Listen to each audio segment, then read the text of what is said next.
Muy buenos días. Muy buenos días, ¿cómo le va? Nosotros tenemos entendido que usted es de los pioneros de la jarcería aquí en Tehuacán. Nos consta y pues nos estamos muy interesados pues, en que nos platique algunas cosas. Ajá. Bueno, en primer lugar, ¿de dónde es usted? Bueno, yo soy del estado de Veracruz, nacido allá, pero criado aquí en Tehuacán desde 1922, porque ya nací el 20. Entonces, a los 12 años, yo ya trabajé, mi tío me enseñó al negocio de la jarcia. En 1935, yo ya empezaba a trabajar y tuve la oportunidad de ir a los pueblitos de toda la región mixteca a conocerlos para dar señas para que el día miércoles de la semana que entra venían a entregar la jarcia o sombrero, que es lo que más se ocupaba. Entonces iba a darle las señas para que ya el día miércoles ya estaba seguro la mercancía. Entonces yo conocí muchos pueblos de la región mixteca donde se hace el sombrero, donde se hace la escoba, donde se hace el tenate, petate, coco y el famoso canasto. De ahí pues ya yo en el 35, en el 38 ya empecé a trabajar, como diré, pues normal, ¿no? En la casa de mi tío, porque él fue el que me enseñó esas cosas. ¿Don Cándido? Sí, Cándido Martínez Plata. Se llamaba ahora digamos su local o su despacho, el Sombrero Blanco. Cándido Martínez Plata, comisiones y consignaciones. Fue uno de los que, pues, en aquel entonces el auge de la jarcia estaba en su apogeo. Acá los días miércoles venían a los mesones a comprar la producción que se hacía allá en la Mixteca. Unos compraban el chileño, otros el palmilla, otros el cácalo, otros el izcateco, y así se iba. Cada quien ya tenía su cliente, ¿no? Pero los miércoles llegaban a Tehuacán en burros, porque pues en ese entonces el transporte estaba muy escaso. Lo único que venía de Guajuapan que se iba y traía era este señor Canán, que ese era el que tenía un camioncito y con eso venía cada 8 días. Pero pues no era suficiente lo que él traía para surtir a todas las jarcerías. ¿Eh? Y pues así se empezó las cosas.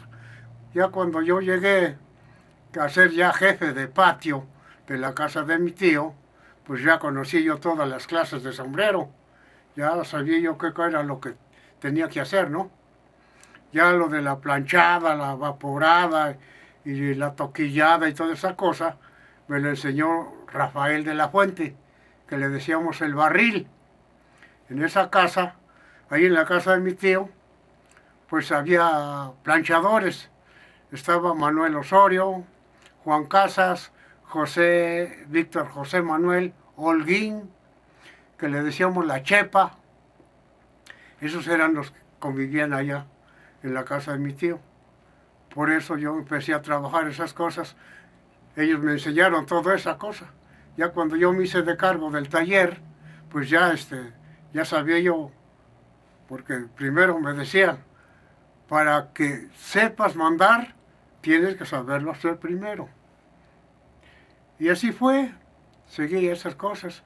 Ya pues se compraba el colote, que en ese entonces eran colotes para el empaque de sombrero. Había de 3 medidas, mediano, grande y chico, que ese venía de Jalpa, de Coscatlán, y ya se empacaba. Entonces la basura, que era del sombrero palmilla, y el recorte de la cachucha, se empacaba en petates, se hacían bolsas de petates. Entonces mi tío la mandaba para aquí ¿cómo se llama? Me olvido su nombre. Ya no recuerdo dónde. Zacualtipán, Hidalgo. Ahí se mandaba esa basura, esa paja, porque se hacía el sombrero triplicado. Un sombrero arriba y otro abajo. Entonces en medio de la falda se le echaba basura y se cosía a máquina. Se volvía a darle una planchada, se recortaba a nivel y se ponía el ribete de palma o el ribete de hule en ese entonces, que era el auge. Sí, aquí hubo muchas jarcerías muy, como de usted, muy competentes. Pues eran en ese entonces de los españoles, casi eran los que más tenían auge acá en Tehuacán. Y pues así hay muchas clases de sombrero, que hoy pues casi ya no las recuerdo, pues a mi edad ya no, ya casi ya no, pero sí, las principales sí les puedo decir. Aquí hay chepeteco, cauzacua, tlapeño, cácalo, chileño, palmilla otla, palmilla tequistepé, palmilla nodón, porque todos esos tenía uno que ver la cosa por el comienzo. Era donde uno se tenía que fijar de qué pueblos eran. Ahí se distinguía, ¿no? Y pues ya después, hoy últimamente, en 1952, 53, 55, llegó el campechano, el sombrero que hoy hasta hoy últimamente, pues no digo que está en auge, pero pues con ese se han mantenido muchas personas, campechano corriente y campechano fino. El fino viene de unos pueblitos que se llama Tepejillo, ahí se han dedicado a esa labor del sombrero fino. Y ya por este lado de la región, de acá, el campechano corriente, ese viene de San Pedro Notitán, San Pedro Azumba, Tequistepé, Guapanapa, Chazumba, de todas esas regiones, las rancherías esas, es donde ya viene ese sombrero, de Chinango, de Yolotepé, de Acaquizapa, de El Ídolo, de Magdalena. Sí hay muchos pueblitos de esos que hoy surten a Tehuacán, pero ya no como antes. Ya es muy poca la producción, porque pues toda la gente ya ha salido para el otro lado. Y aquí nomás quedamos los más viejitos, que son los que andamos dando guerra. Pero sí, en 1938, 40, hasta 45, hasta 50, estaba en Tehuacán el auge de la jarcia. Era como diría usted, el comercio más grande que había. Bueno, platíquenos, don Juanito, cómo se hace, cuál era el proceso total para hacer un sombrero. En los pueblos de la región, la gente lo tejía. Lo tejía, sí. ¿Qué palma se usaba? Pues había la palma que le decíamos nosotros, la criolla, que es la que se da acá en toda esta región. Ya el campechano y esas cosas viene de Juchitán. Y otra palma que viene de Campeche. Venía o ya no la trabajan. La trabajan ellos porque es otro proceso de hacer el sombrero, porque lo hacen a medida.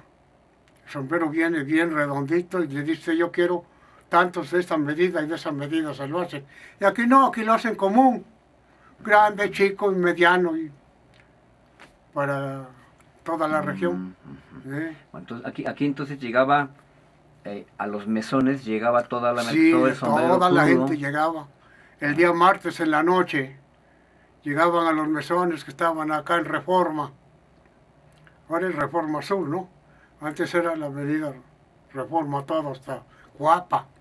Y ahí llegaban en burritos, descargaban ahí su mercancía, se quedaban y al otro día ya los que tenían compromiso con las casas lo llevaban. Y si no, allí iban los interesados a comprar, a ponerse de acuerdo y órale. Entonces, el banco de esa mercancía era la Tehuacanera, que está en el callejón ese, creo que es 1 Sur, ¿no?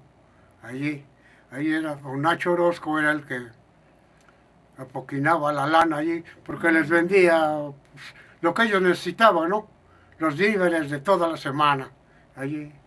Si les faltaba, les daba crédito, y si les sobraba, les entregaba su dinero, ¿no? Don Nacho Orozco. Ya después, últimamente, pusieron el Banco Mexicano, que ese estaba ahí en Rayón. Ahí estuvo este señor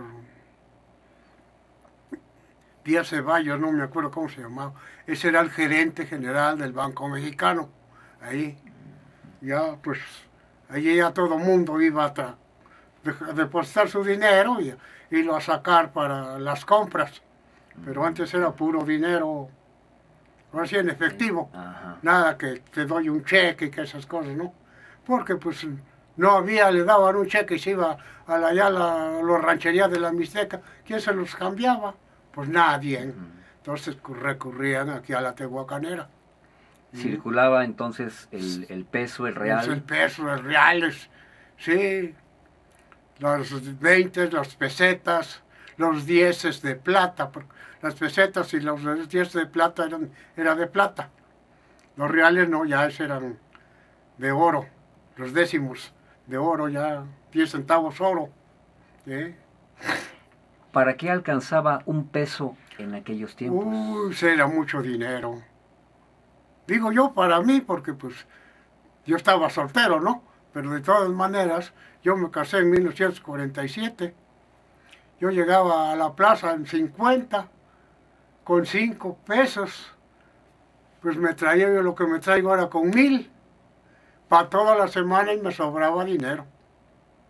Dice, ahora qué capaz, no. Ahora come uno, no almuerza. Cena uno, no come. Ya no Sí, alcanza el dinero. eran Sí, tiempos. no, ya. Y ojalá, ahora que vienen esas empresas que van a poner ahí en el centro parque industrial, pues resurja Tehuacán de nuevo. Porque francamente no. Mucha gente cree que de veras está bien Tehuacán, porque hay movimiento. Pero hay movimiento que le dice a usted que se compra lo necesario. Ya no se desprende uno de que cualquier chacharita que ve uno porque hace falta para la semana. Sí, y ojalá hay las personas que están ahora sí emprendiendo eso, le sigan para que Tehuacán siga siendo Tehuacán, Como lo fue. no una colonia, una ciudad. Y es importante porque es la que entra. Viene usted de Veracruz, pásate Tehuacán. Viene de Oaxaca, pásate Tehuacán. Viene usted de Puebla para Veracruz, pásate por Tehuacán. Si es que es un centro comercial aquí, pero muchas personas no lo ven así. Pues no les interesa.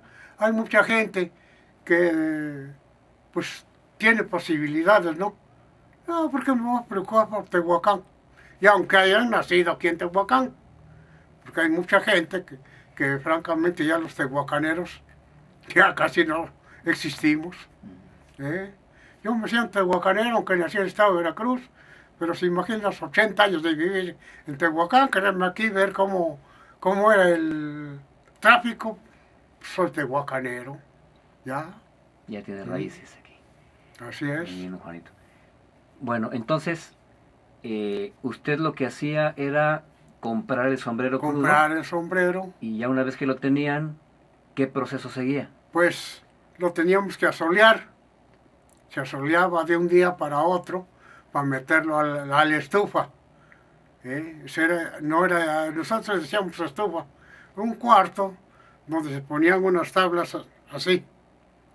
Entonces se ponían de a 4 sombreros, boca arriba y 4 boca abajo, así, en escala, para se ponía el ácido, se ponía agua en un tonel, se le echaba cola, se ponía a hervir y luego se le echaba un ácido. El ácido se llamaba oxálico y sulfito. Se echaba con cuidado porque si le echabas de golpe se cortaba esa agua y ya no servía para la estufada. Se salía el sombrero, bueno, no vaya, pero ya no blanqueaba. Salía igual como si lo hubieras metido cuando lo metiste. ¿No? Tenía que tener sus bermoles, cuidar esa cosa, echarle el agua que fuera escurriendo en el depósito. ¿Eh? Ya que estaba bien esas cosas, porque ese ácido, el sulfito, es como si fuera hielo, era muy frío. El oxálico no, ya se movía con cuidado, y ahora sí a mojar el sombrero en una tabla como de 2 o 3 metros, se ponía así, boca arriba, que se escurriera. Ya que no goteaba, ahí vas a colocarlo al cuarto. Ya que se llenaba la estufa, pues se le metía azufre. Son unos braseros con unas charolas pues de fierro, ¿no? Se ponía el azufre, se empezaba a arder abajo porque se le ponía carbón. La primera vez que empezaba a soltar y empezaba a arder, se apagaba, lo movía uno de nuevo, volvía a arder y lo volvías a apagar. A las 3 veces que ardía el brasero con el azufre, lo volvías a apagar y ahora sí, para adentro. 2 braseros con las charolas de 3 kilos de azufre. Se cerraba la puerta, se pegaba con papel, con engrudo, para que no saliera el humo. Y al otro día se abría de nuevo para que despidiera el azufre, el olor ese. Y ya se sacaba fuera del patio a componerlo, a moldarlo, ¿no? El que era de una clase, el que era de otra y esas cosas, ¿no? Porque en la acomodada se iba poniendo, esta clase. Ahí mismo, pero por clases. Y ya luego se sacaba esta clase aquí, esta clase allá y órale. Eso lo hacíamos 2 veces por semana. Así. Entonces, eso era para blanquearlo. Y para blanquearlo, sí. Para blanquearlo. Para que agarrara cuerpo. Ajá. Luego de ahí... Y ahí ya se ponía a solear, se secaba para ponerlo a planchar, para que arriba la copa no manchara. Porque la copa de arriba, como aprieta así, mojado, se planchaba bien, pero ¿cómo le diré? Si se hacía usted en el día secos 300 sombreros, mojados se hacía hasta la mitad, porque había que irle sacando el aire y volverlo a meter. Y acá no, que ya seco nomás, se metía, es el tiempo que tiene. Nosotros teníamos calculado planchar 3 sombreros por minuto. ¿Sí? Por en un minuto se planchaban 3 sombreros. ¿Sí? Y órale. Para tener ese tanteo, pues se necesitaba mucha, ¿cómo diría usted? Pues mucha práctica, ¿no? Ya tener el tiempo medido para esta cosa. Porque si se pasaba de calor se quemaba. No ardía, pero se ponía medio café. Y ya no tenía el mismo mérito. ¿Sí? Esa era la cosa. Las prensas que tiene usted, ¿dónde fueron compradas? Bueno, a mí esa prensa me la vendieron particularmente otro individuo, pero las prensas que venían, las americanas, las traían de Monterrey. Después hicieron esa imitación, las trajeron de San Luis. De San Luis estuvieron haciendo las prensas esas, las americanas. Pero ya le digo a usted, las primeras prensas sí eran las legítimas americanas, pero ya las después no, era imitación. Ya, igualitas si fuera un americano, porque aquellas traían sus matrículas, las americanas, y las que hacían en San Luis, ¿no? Que ya traían sus matrículas en las canillas, o en el puente, o en los volantes, que ahí dan la vuelta así. Ahí venía la matrícula. Tengo entendido que aquí en Tehuacán se llegaron a fundir formas. Ah, sí, aquí en Tehuacán sí, hasta la fecha. Hoy la hacen, pero ya muy poco, ¿no? Antes sí había mucho auge. Este señor Méndez se llamaba, de apodo le decían el tecolote, o le decíamos, porque yo también le decía, era también de mi misma echada, ¿no? Y ese hacía las hormas. Primero se hacían de la campana, era de aluminio, y la copa. Y el plato, ese era de fierro. Ese lo hacía aquí este señor Pomposo Arellano, ahí en la 3 Sur, donde está ahora la Ferretería Paz. Ahí tenía su horno ese señor. Y este Méndez, ese ya no, ese ya lo hacía de aluminio, puro aluminio, tenía ahora sí su horno, su fundición de aluminio ahí, con las bases de yeso. Y ese hizo muchas hormas acá, muchísimas hormas. Por lo menos allá mi tío le hizo como 150 hormas aproximadamente, porque había desde 40, 38, 40, 42 y 44. Ese era por juegos.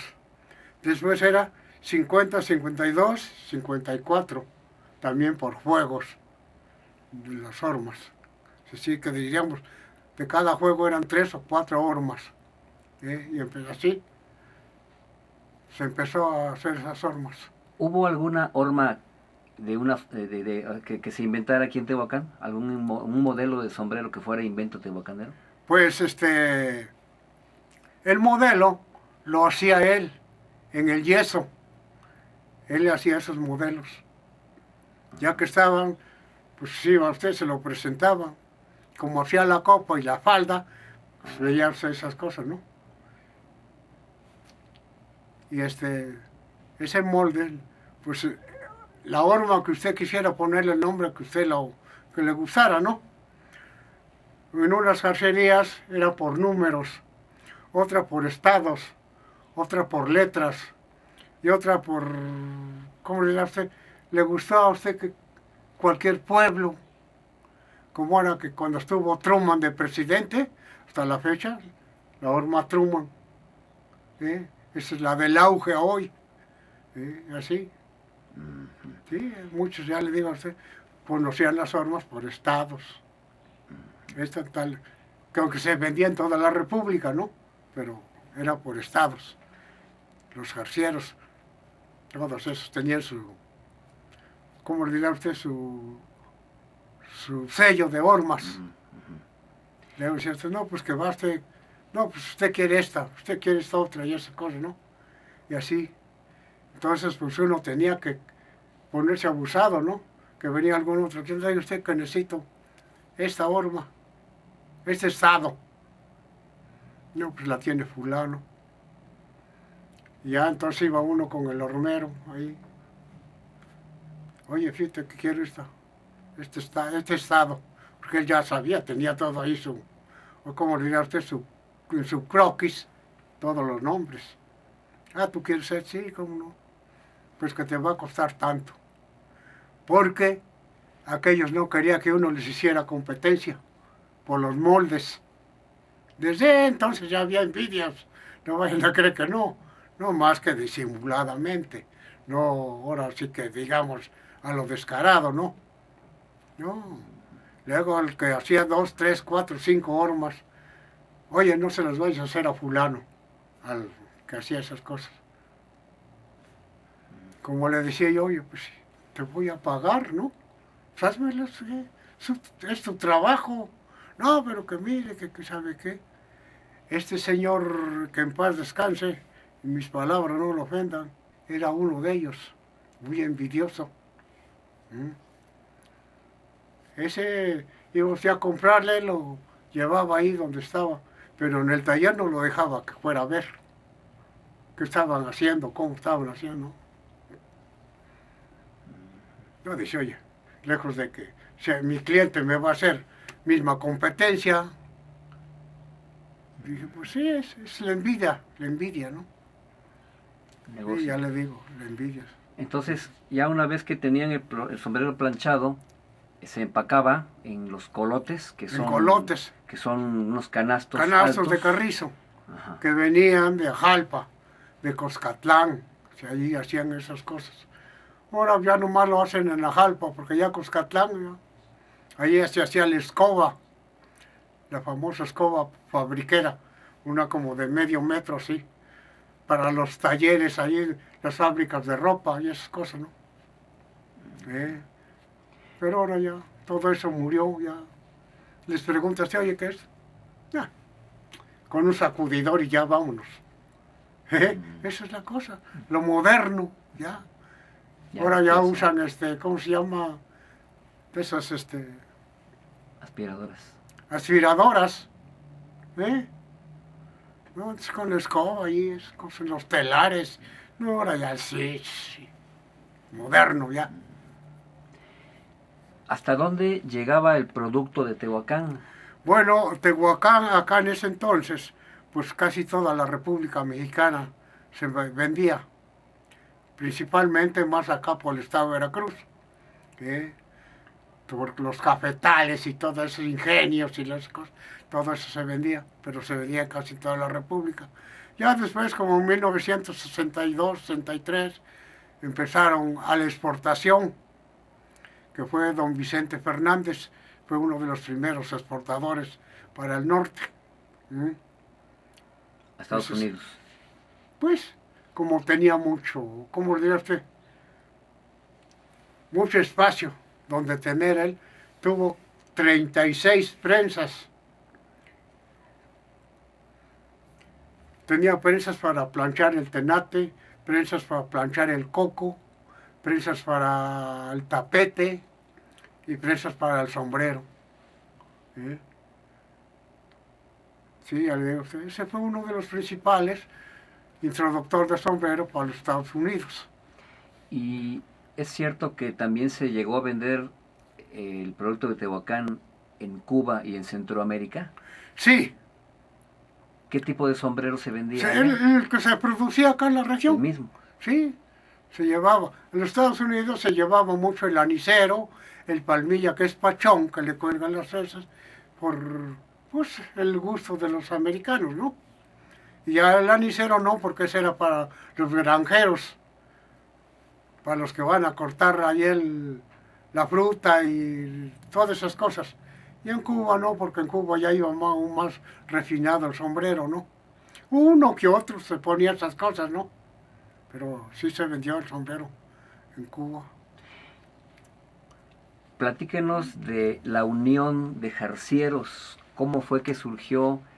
¿Cómo era, cómo trabajaban lo que es la unión de jarcieros Bueno, aquí? esa unión se formó un sindicato de los más intelectuales y esas cosas, pero no por ver el simple hecho de haber hecho el sindicato, decían, oye, pues tú acá, yo acá y esas cosas, no. Todos, congregación, la congregación de ellos, todos, ¿no? Había quien disfrutaba del trabajo de la, pues ustedes, ¿cómo se llama? Rebeteador, el que hacía sombrero, que ribeteaba aparte y el que ponía la toquilla aparte. Pero todos pertenecían al sindicato, ¿eh? Esas cosas, ¿no?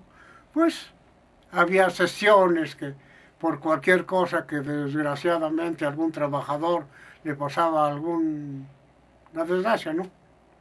Entonces ese sindicato recurría a aquel individuo para ayudarlo, ¿no? Tanto en monetario como en medicinas y, como diría, poniéndole al individuo sus recursos de medicinas y esas cosas, ¿no? Pero era entre todos los jarcieros, los del sindicato de jarcieros. ¿Mm? Que le dice que los lidercillos también ya eran picudos, no vais a creer. Sí, también eran, ¿no? Pues a veces le sacaban al patrón más de lo que le daban ahora sí, al enfermo, ¿no? Y desde ese entonces ya había mucha, como diría usted, mucho, Pues pues, como, abuso del poder. sí, así es. Sí, ese sindicato estuvo dilató hasta que, pues, los líderes fallecieron. Entonces la jarcia se empezó a desgregar, se fue a desgregar ya. Muchos, pues unos se fueron para España, los otros se murieron acá, ya los hijos o nietos y sobrinos, ya muy poco, casi hicieron, ya no, ya quedaron muy pocos. Ahorita pocos jarcieros hay muchos jarcieros ahorita, pero como le decía, son comisionistas, compran ya hecha la mercancía y la venden, como corredores. Ya Ya no es no, tanto hecho ya aquí. no pones tu taller y te pones a trabajar con tu gente. Ya muy pocos de esos hay. Platíquenos por qué cree usted que la jarciería se vino abajo aquí en Tehuacán. ¿En qué año fue Pues más o menos? la jarcería esa decayó precisamente por eso, porque empezaron a irse mucha gente para los Estados Unidos, todos los poquitos que quedaron. Ya pues, oiga, usted una persona de 70, 80 años ya no produce lo que produce uno de 40, 35, 50 años. Ya no, ya. Y máxime que ya no le tienen amor al trabajo. Ahora busca a la persona fácil, ganarse el dinero fácil, sin trabajar mucho. Por eso hay tantas raterías, por eso hay tanto demonio de drogadictos y, bueno, sin fin. Entonces, ser un jarciero no era nada más algo que se aprendía de la noche a la mañana. O sea, uno tenía que ser formado desde... Sí, sí, desde el principio. Ujú. Sí, no, pues no usted que mi tío tenía ese lema que decía, no te aflijas, hijo, dice, aquí hay muchos jarcieros porque tienen dinero, no porque sean jarcieros. Pues si le preguntas, oye, ¿esto cómo se llama? No, pues sombrero. ¿Pero qué clase de sombrero? No, pues es sombrero y punto de palma y ahí murió. ¿Sí? Y no, yo afortunadamente tuve la oportunidad, ¿no?, de conocer todas las clases y de qué pueblo venían, porque no todos los pueblos tienen la misma hechura. Ahí es donde tenía uno que poner mucha visión, el comienzo, verla, antes de fulano, antes de sultano, cosas. ¿Eh? Así es. El palmilla venía mucho de aquí el Corriente, el otro venía de Toluca, pero le decían el Palmarreal, ese venía de Toluca. Todo un sombrero, nomás que ese nunca lo cerraban. Ese es el que se planchaba, se doblaba o se ponía ribete para que quedara y ya hecha la mercancía. Tenemos entendido que aquí en algunos pueblos de la región la gente incluso tejía dentro de las cuevas. Sí, precisamente para que la palma estuviera blandita, porque no se podía tejer seca porque se quebraba. Ahí había cuevas donde a 4 o 5 estaban ahí, en las madrugadas.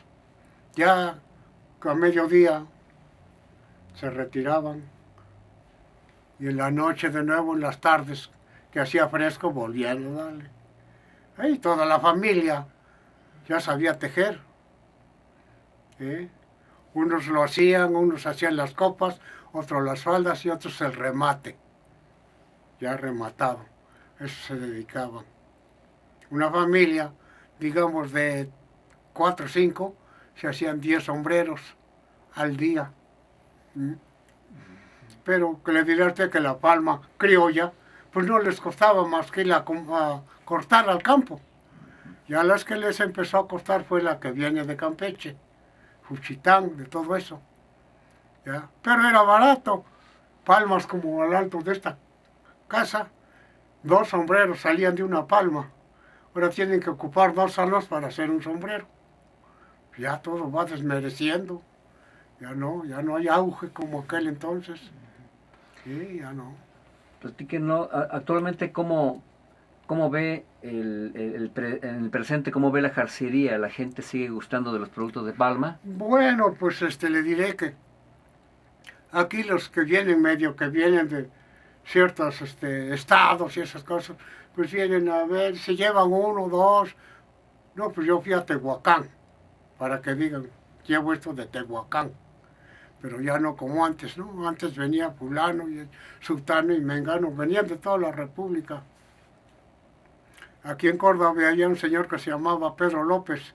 Ese los días miércoles, si 3.000 sombreros, 4.000 tenías, 4.000 se llevaba. Cada 8 días, porque él les vendía toda la región de Veracruz. ¿Eh? Cada 8 días. Miles de No, sombreros. ahora te cuesta un triunfo vender un 100 de sombrero en un mes. ¿Eh? ¿Qué ganancias, qué auge puede uno tener? Pues ya se desespera uno, dice, no. Yo sigo comprando esas cositas ahí para distraerme y no quedarme sin comer, porque ya no, ya hoy no es de negocio, ya no. ¿Cómo, cómo vería usted si se organizara regularmente en Tehuacán una feria de la artesanía y se incluyera la Pues jarcia? sería muy bueno, muy bueno. Y esa es una promoción que se tiene que hacer. ¿Eh? Pero pues oiga usted, los principales no lo hacen, pues uno menos. Municipio no se esmera en eso.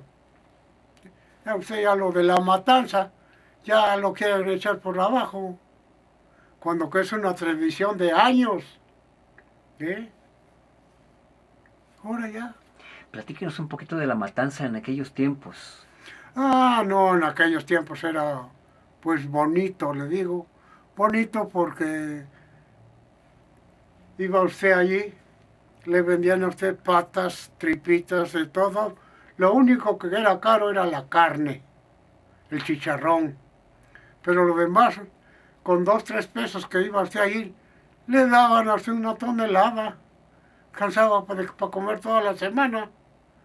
¿Eh? Ahora Jesús. Ahorita Entonces, las cabezas a 80 pesos. Una cabeza de chivo.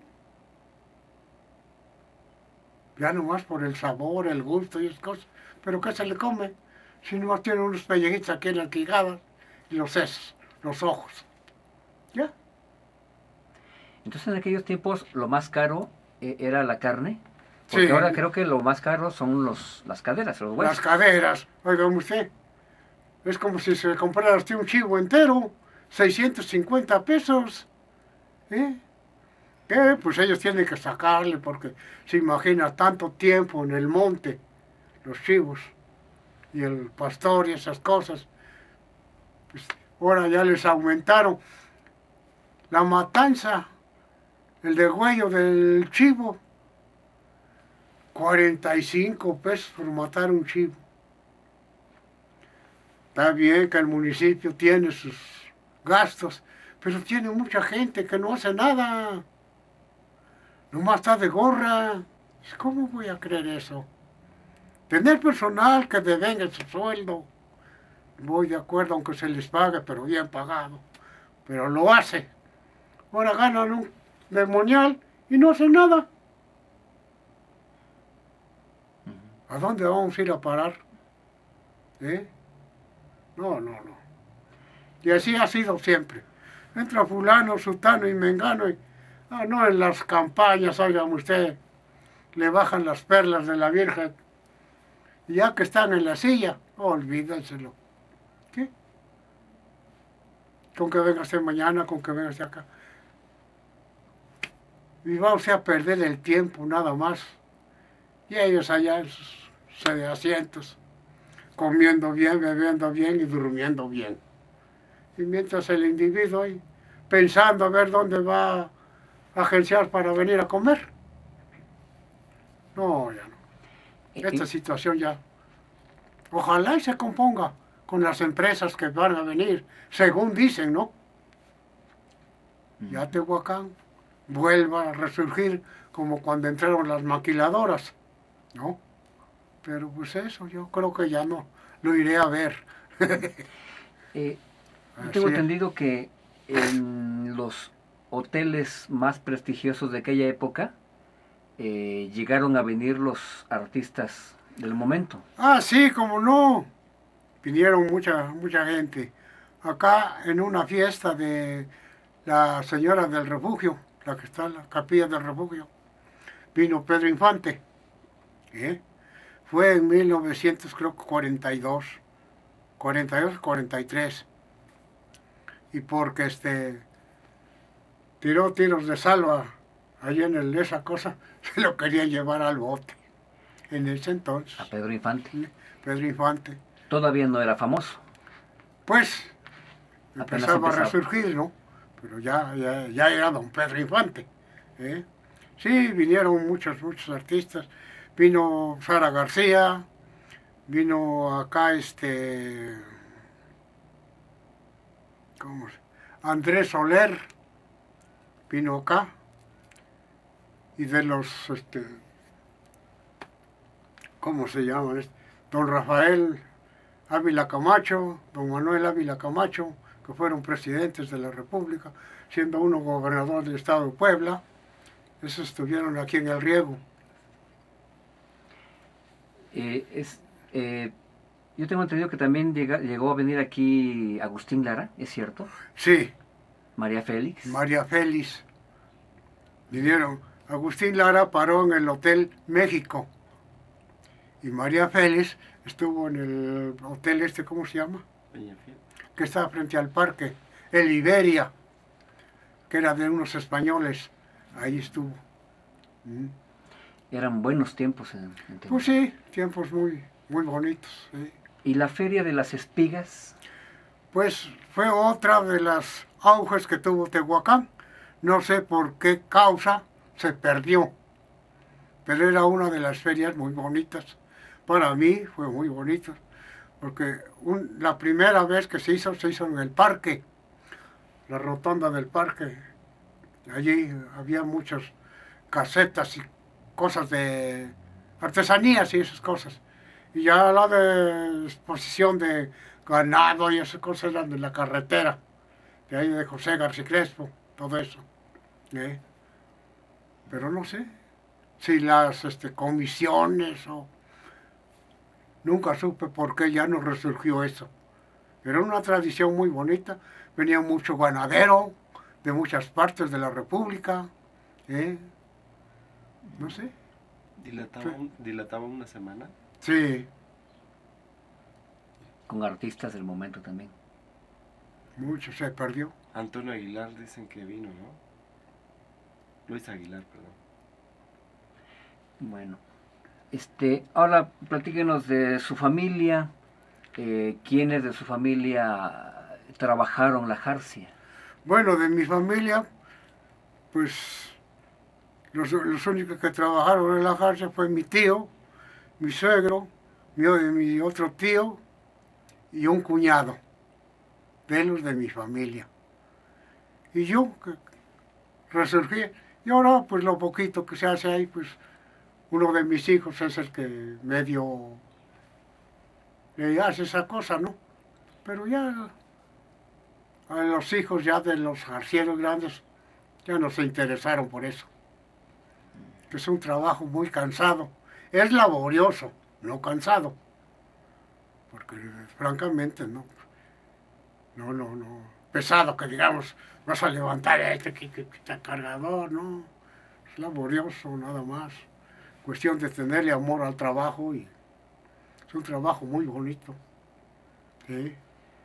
Por último, un mensaje que usted quiera dar a quien llegue a ver esta entrevista. Bueno, pues yo lo que les diría a toda la comarca o la gente que se interese en volver a resurgir a Tehuacán como fue la jarcia en ese entonces, pues se los agradecería bastante que empujaran a Tehuacán de nuevo, porque ya Tehuacán ya no es una ranchería, es una ciudad de la cual pues yo estoy muy agradecido de vivir todavía aquí, en Tehuacán.